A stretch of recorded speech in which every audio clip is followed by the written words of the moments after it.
Tea with Tea on this Talk Therapy Tuesday. I'm Tanya McLean-Nicholas, licensed marriage family therapist and owner of Renewed Hope Counseling. Last week, I talked to you about pushing through the holiday blues.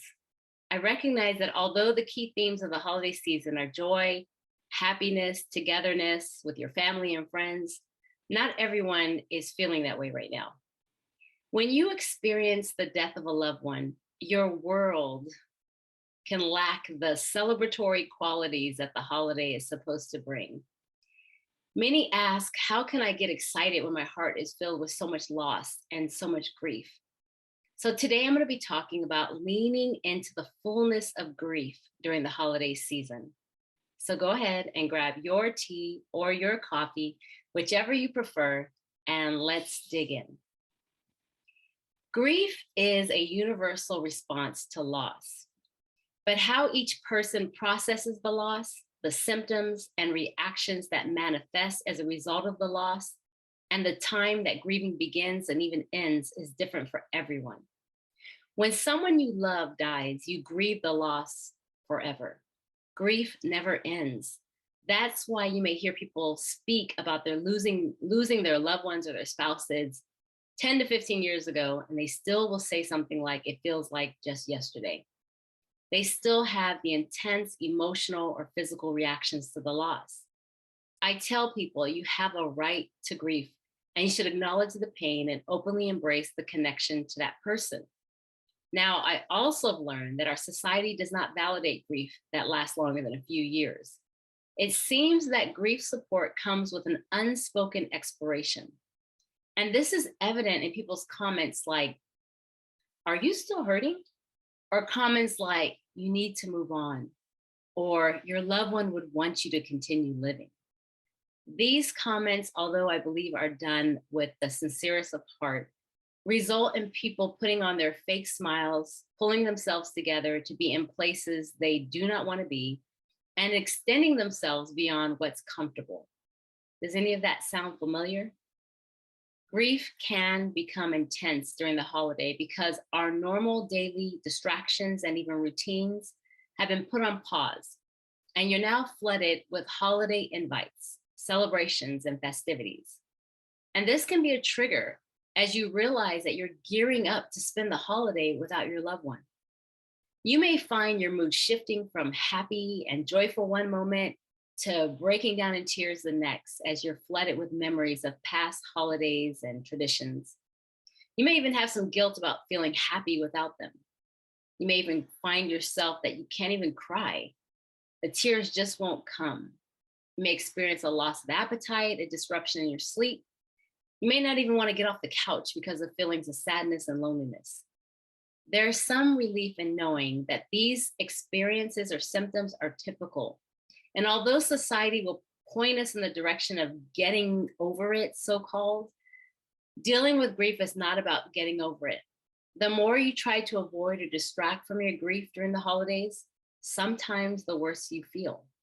This is why the concept of kind of leaning into your grief is so important versus avoiding or running, ignoring, or pushing away your grief.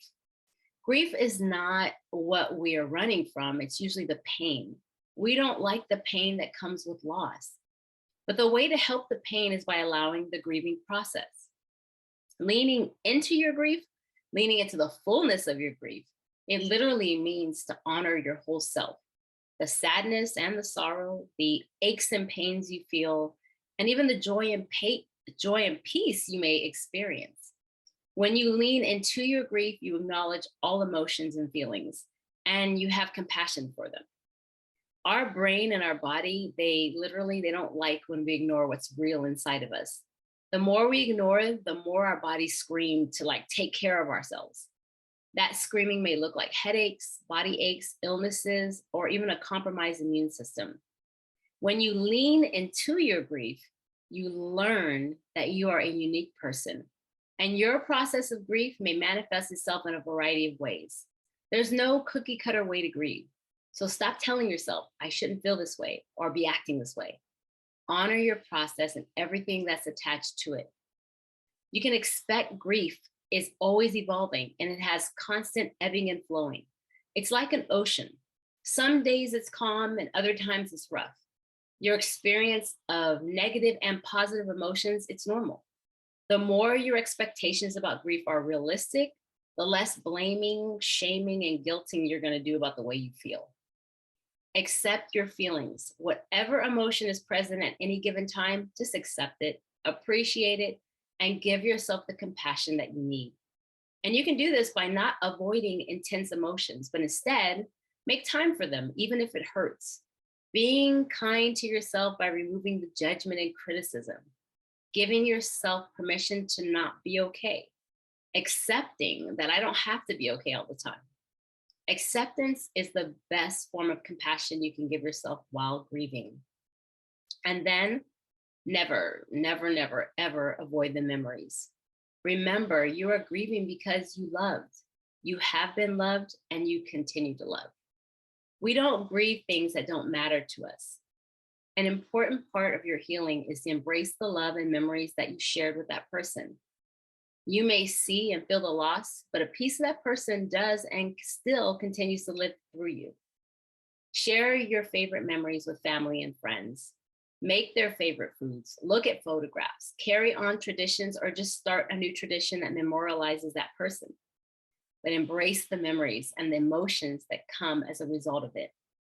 Allow yourself to be on the journey at the same time, giving yourself permission to pull back if necessary, or if you start feeling overwhelmed. The holiday season is not easy if you're grieving. Losing someone you love is not easy, but you're not alone. Experiencing grief and loss, it's universal. So there are others out there that may be feeling the same exact way that you do.